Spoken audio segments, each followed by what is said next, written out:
और मैंने जो अलहदगी की है, इन्होंने वादा किया था 6 महीने की एक कमेटी बनाई थी जिसमें कैजुअल लेबरर्स की बात हुई थी, लेकिन उस कमेटी का क्या हुआ आपने पूछा? आप सवाल नहीं पूछेंगे, आप लोगों को टाल मटोल नहीं कर सकते हो। अगर आपके पास ताकत नहीं है तो धोखा नहीं दे सकते। सबको कहाँ हम देखेंगे इसके बाद? बड़े पैमाने पे एक बड़े रेवोल्यूशन के साथ, एक नौजवानों की सोच के साथ जो जरूरत है। पहले ये आगा रोला ने भी ये बात की कि अगर वो एनसी से हैं, उनका अपना एक स्टैंड है, हमारा क्लियर है। हम बदलाव के लिए हैं, हम क्रांतिकारी, हम रेवोल्यूशनरी। यहाँ यूटी के अंदर क्या है, वो इलेक्टेड थोड़ी, हम इलेक्टेड, लाखों लोगों ने वोट हमें किया। कंट्रोल तो सेंटर ही करता है। आज हमारे साथ में एमएलए डोडा महराज मलिक साहब है, जो यहाँ पर श्रीनगर में है, और इनसे जानने की कोशिश करेंगे क्योंकि पॉलिटिकल गहमा गहमी काफी ज्यादा यहाँ पर है। अगरचे नेशनल कॉन्फ्रेंस के इंटीरियर में भी काफी ज्यादा इश्यूज है, जबकि बाहर में भी हम देख रहे हैं कि इश्यूज काफी ज्यादा है। रिसेंटली महराज मलिक ने भी कहा कि हम उनसे जो समर्थन है, जो सपोर्ट था, वो उन्होंने वापस लिया था। क्या रीजन था सर? समर्थन काम का है, ऐसे तो कोई ऐसा मामला है ही नहीं। पॉलिटिकल पार्टी हमारी अपनी है, उनकी अपनी है, आइडियोलॉजी अपनी हो है, हमारी अपनी है, क्योंकि हम डेवलपमेंट करना चाहते हैं, हम बेहतर स्कूल बनाना चाहते हैं, हम बेहतर हेल्थ का निज़ाम चाहते हैं, हम पानी और बिजली की दस्तयाबी चाहते हैं, और उसके अलावा जो करप्शन है उस पर रुकते हुए देखना चाहते हैं, और एक आम आदमी के साथ इंसाफ होते हुए देखना चाहते हैं।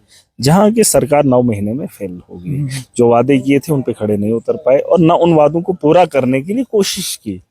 किसी जगह एक जगह दिख गया होता कि ये कोशिश कर रहे हैं, तो हम उस कोशिश में भी उनके साथ चले जाते।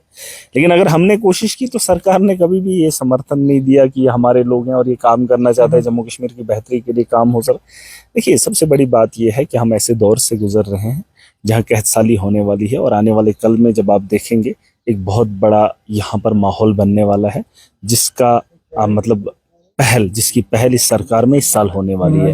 मैं आपको बता रहा हूँ, 7वां महीना चल रहा है, 7वां महीना। इस बात से आप अंदाजा लगा लेना कि साल के 12 महीने हैं, और 12 महीने का 7वां महीना जा रहा है, और अभी तक पैसे का पता ही नहीं है। जो हमारा अपना पैसा है, चाहे सरकार हो या ना हो, एमएलएज हो या ना हो, सरकार का एक अपना फंड होता है, स्टेट का अपना एक फंड होता है, अपना एक बजट होता है, जिस बजट को जमीनी सतह पर लोगों के लिए, लोगों के मफाद के लिए लगाया जाता है, और ये कंपलसरी है, और ये सेंटर की गवर्नमेंट को देना ही देना होता है। मुझे समझ में ये नहीं आ रही है कि सेंटर हमारा पैसा नहीं दे रही है, 7वां महीना हो रहा है, हमारे टेंडर नहीं हुए हैं, हमारा पता नहीं है कि हमारा कौन सा काम करना है, कौन नहीं करना है, और किस काम के लिए कितना पैसा है। 7 महीने बीत जाते हैं, कोई इल्म नहीं है। सीडीएफ का पैसा है, कोई आता पता नहीं है कैसे लगाना है, क्या करना है, उसमें भी बताया जा रहा है आप टेंडरिंग करो, और 7 महीने बीत जाते हैं, अभी हमने पहल नहीं की है। और मैंने ये बार बार कहा था, असेंबली के अंदर कहा था, मुझे उम्मीद थी कि सरकार इस पे काम करेगी, पैसे को जमीनी सतह पर लगाने में कामयाब रहेगी, क्योंकि पिछले साल सबसे ज्यादा हमारा पैसा लैप्स हुआ। 7वां महीना बीत जाता है, अभी भी धर्म भरम सिस्टम है, और इनसे जब पूछा जाए तो कहते हैं नहीं, अभी प्रोसेस हो रहा है। प्रोसेस होते होते 7, 8, 9, 10 उसमें तो बिजनेस रोड की बात कर रहे हैं, छोड़ दीजिए वो। मैं कह रहा हूँ 4 महीने बचे। रोडा तो वही बताया जा रहा है कि नहीं, वो सीडीएफ का छोड़ दीजिए ना, सीडीएफ छोड़ दीजिए, हमारा अपना बजट है। मैंने कहा सरकारें ना भी हूं, अपना बजट है। 4 महीने में अब टेंडर होना है, उसमें उसके बाद ठेकेदार ने काम उठाना है, उसके बाद उसको मन किया तो काम करना है, फिर 4 तो मैं ऐसे गिन रहा हूँ, लेकिन 3 ही महीने, 3 महीने के अंदर आप सोच लीजिए कि कितना काम हो सकता है, कितना काम हो सकता है। और आगे जो है 11वें और 12वें महीने के अंदर आपको दिखेगा कि यहाँ पर बर्फबारी होती है, और उसके बाद जब माहौल बद से बदतर हो जाएगा, साल खत्म, फिर अगले साल जो है लाइबिलिटी, और जो अगले साल हमने इन्वेस्ट करना है उसको हम पुराने में एडजस्ट करेंगे। और पैसा होने के बावजूद, काम करने के बावजूद भी पिछले साल के काम जो हमने काम किए हैं उनकी भी लाइबिलिटी है। पैसा पड़ा था ट्रेजरी में, बिल पड़े थे, लेकिन उस साल उनने पेमेंट नहीं की, उसकी पेमेंट इनने इस वाले बजट से की। इसके लिए आपने सीएम से बात की? हाँ, कई बार। और आपका याद क्या बताया? अरे, अगर आपको याद नहीं होगा, मैंने प्लानिंग और या फाइनेंस की बात रखी थी, जिसमें प्लानिंग का काम भी फाइनेंस को सौंपा है, जिसकी वजह से ये प्रॉब्लम आ रही है। मैंने कहा था प्लानिंग का काम प्लानिंग को करने दीजिए, फाइनेंस का काम फाइनेंस करे, लेकिन फाइनेंस ने सारा अपने सर लिया है। जो एक ऑफिसर भी था आईएएस, वो यहाँ पर था, जिसने ये सारा तामझाम बुना था, और पिछले 5 साल में जो हालात जम्मू कश्मीर के बनाए थे उसके सर जाता है, जिसने सारी पावर्स फाइनेंस को दी थी। फाइनेंस क्या प्लानिंग करेगा, एग्जीक्यूट करेगा, या पैसा लाएगा? ना वो पैसा दे रहे हैं, ना वो एग्जीक्यूट कर पा रहे हैं, और ना ही प्लानिंग कर पा रहे। प्लानिंग का डिपार्टमेंट ठप करके रखा, और जिसमें उमर साहब ने असेंबली के अंदर इस बात को माना था कि हम प्लानिंग का काम प्लानिंग को देंगे। मैंने कहा था, और मैंने फर्स्ट जब असेंबली का सेशन लगा था, मैंने उस दिन ये कहा था कि हमारा पहाड़ी इलाका है, बर्फीला इलाका है, काम करने के लिए हमारे पास बहुत कम टाइम है, आप टेंडर आज ही निकाल दीजिए। लेकिन उस दिन से लेकर इस दिन तक अभी टेंडर नहीं निकले, और जिन चीजों से मैं परेशान हूँ, सीएम साहब से ऑलरेडी बात हो चुकी है, लेकिन पता नहीं ये समझना ही नहीं चाहते कि करना ही नहीं चाहते। मुझे इस बात की तकलीफ है, और मैं बताना चाहूंगा, अगर आपके इस चैनल से उन तक बात पहुंचती है, मैं तब भी कहा था और अब भी यही कह रहा हूं, मुझे मेरी कोई नाराजगी नहीं है, कोई नाराजगी नहीं है, लेकिन आप अपने मफाद के लिए लाखों करोड़ों लोगों का नुकसान नहीं कर सकते, और मैं उसका हिस्सा नहीं बन सकता।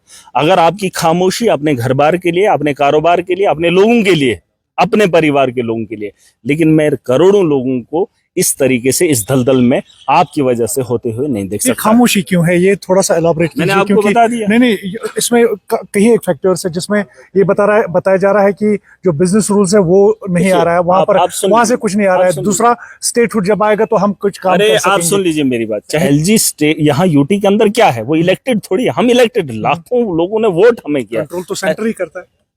मैं वही आप समझा रहा हूं ना, तो आप समझ लीजिए ना। आपने कहा कि उमर अब्दुल्ला और सरकार का दोष क्या है, उनका दोष ये है कि वो चुने हुए लोग हैं, और लोकतंत्र है यहाँ पर, ये ताकतवर है।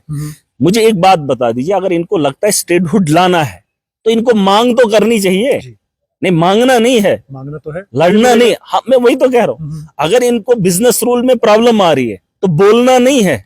आपने सुना कहीं 9 महीने के अंदर इनने कहा बिजनेस रूल में प्रॉब्लम है, बोला किसी ने मुंह खोला? नहीं। आप मुझे बताओ ना, अगर इनने जुबान से बोला कि हमें मोदी नहीं मान रहा है, सेंटर की सरकार नहीं मान रही है, तो लोगों को बता दो, जिस तरीके से लोगों ने आपको वोट दिया उसी ताकत से अपने का सबब क्या है फिर? बस अपनी आपको अच्छी जिंदगी चाहिए, आप मुश्किल में जीना ही नहीं चाहते। अच्छा। यहाँ सम्मन आ जाए तो पलटी मार देंगे, सम्मन आ जाए, अपनी जात पे आ जाए, बात आ जाए तो खिसक जाएंगे। लेकिन अपनी जान बचाते बचाते हम लाखों लोगों को रौंद नहीं सकते हैं। अपनी जान खोआ जाए, अपना घर चला जाए, लेकिन आवाम के मफाद के लिए हम लड़ेंगे। हम तो लोगों की बेहतरी के लिए आए, लाखों लोगों ने हमें उम्मीद दी है। मैं वही कह रहा हूं कि इनको अपने बारे में कम, और जिस आवाम ने मैंडेट दिया है उसके लिए मुंह खोलना पड़ेगा। ये खोल के तो देखें, आवाम तो चाह रही है ये बात करें, आवाम तो चाहती है कि हमने इनको भेजा। लीडर कौन होता है? अगर एलजी प्रॉब्लम क्रिएट कर रहा है, बोले ना। पिछली बारी आप जब देखा, एलजी ने बोला कि मेरे पास पुलिस है, जिसको पुलिस चाहिए मैं दे दूंगा। जब दूसरे दिन मीडिया ने यही बात उमर साहब से पूछी तो उसने कहा, किसने कहा कि मेरे पास पावर नहीं है? जब पावर्स हैं तो प्रॉब्लम क्यों है? या तो आपको माननी पड़ेगी बात, या तो मनवानी पड़ेगी। या तो खुद मानो कि हमारी गलती हुई है, लोगों से माफी मांगो कि हमने तुम्हें झूठ बोला। अरे कुछ काम ऐसे हैं जो आप पूरे कर सकते हो। यहाँ मंत्री बैठी हमारी मैडम साहिबा, मैंने उनको चिट्ठी लिखी, लेकिन वो करने में नाकाम रही। कुछ काम आपको करने पड़ेंगे। देखिए, इज्जत की बात नहीं है यहाँ, ऊंच नीच की बात नहीं, यहाँ एक इंसान की बात नहीं है, यहाँ करोड़ों लोगों की उम्मीदें हमसे जुड़ी है। और महराज, मैं पार्टी का जिम्मेदार हूं, मैं स्टेट का प्रेसिडेंट हूं। ख्वाह मैं अकेला हूं, लेकिन मैं चुन कर आया हूं, मैं वोट लेकर आया हूं। छोटा हूं या बड़ा हूं, इससे फर्क नहीं पड़ता है। मैं आवाम की बेहतरी के लिए अगर सोच रखता हूं तो मुझे बोलना पड़ेगा। और मैंने जो अलहदगी की है, इन्होंने वादा किया था, 6 महीने की एक कमेटी बनाई थी जिसमें कैजुअल लेबरर्स की बात हुई थी, लेकिन उस कमेटी का क्या हुआ आपने पूछा? आप सवाल नहीं पूछेंगे। और उसी दिन, जिस दिन कमेटी बनी थी, जब मीडिया ने मुझसे कहा था, तो मैंने कहा था जब 6 महीने बीत जाएंगे सरकार कुछ नहीं करेगी, महराज इनसे सवाल करेगा। तो कह रहे कि 5 साल में करेंगे सारे काम। यही बात तो 6 महीने पहले उधर असेंबली के अंदर हुई थी, आप थे उसका हिस्सा। जब बात बोली है तो उसका जवाब आपको देना पड़ेगा। आप लोगों को टाल मटोल नहीं कर सकते हो। अगर आपके पास ताकत नहीं है तो धोखा नहीं दे सकते हो। मेरा सबको कहाँ हम देखेंगे इसके बाद? बड़े पैमाने पे, एक बड़े रेवोल्यूशन के साथ, एक नौजवानों की सोच के साथ, जो जरूरत है हमारी। कुछ दिनों पहले ये अगरवाला ने भी ये बात कही थी। देखिए, अगरवाला वो एनसी से हैं, उनका अपना एक स्टैंड है, हमारा क्लियर है। हम बदलाव के लिए हैं, हम क्रांतिकारी हैं, हम रेवोल्यूशनरी हैं। हमने दिल्ली के अंदर रेवोल्यूशन लाया, हमने पंजाब के अंदर लाया, गुजरात के अंदर ये जो उपचुनाव हुए आपने देखा, बाईपोल हुए 5 सीट्स पर, जिसमें 2 में आम आदमी पार्टी जीत दर्ज कर गई, क्योंकि हम एक नई सोच के साथ आए हैं। हम वो सियासत नहीं कर रहे हैं जो इन्होंने की, हम वो सियासत कर रहे हैं जो पिछले 10 साल 12 साल में लोगों ने देखी, और 12 साल के अंदर नए से पॉलिटिक्स में आकर एक नई चेंज लाना, एक नई दिशा दिखाना जिससे दुनिया देखने पे मजबूर हो जाए। दिल्ली जैसी राजधानी के अंदर मुफ्त बिजली देना, ये कारनामा हमने किया। यहाँ पर तो इन्होंने वाई वालों को बिजली फ्री दी, हमने दिल्ली के अंदर सबको फ्री दे रखी थी, हमने पानी सबको फ्री दे दिया। इसके लिए आपके पास पॉलिसी होनी चाहिए, आपके पास सोच होनी चाहिए। इनको तो सोचने के लिए फुर्सत ही नहीं है। इनको प्रोटोकॉल मिल गया, गाड़ी मिल गई, अयाशी मिल गई, खानदानी सारी सियासत चल रही है, लोगों की बेहतरी के लिए मुंह नहीं खोलेंगे। मैं कह रहा हूं मेरा वजूद कुछ भी नहीं है। अगर मेरे से लाखों लोगों की उम्मीदें हैं तो मुझे उन लाखों लोगों के लिए बात करनी है। जैसे एक बाप अपने बच्चों के लिए सुबह से लेकर शाम तक मेहनत करता है ताकि उसका परिवार अच्छा रहे, मेरा परिवार और इनका परिवार एक बहुत बड़ा है। और अगर बड़ा परिवार है तो अपने मफाद को छोड़कर बड़े परिवार की बात करनी होगी। बहुत बहुत शुक्रिया।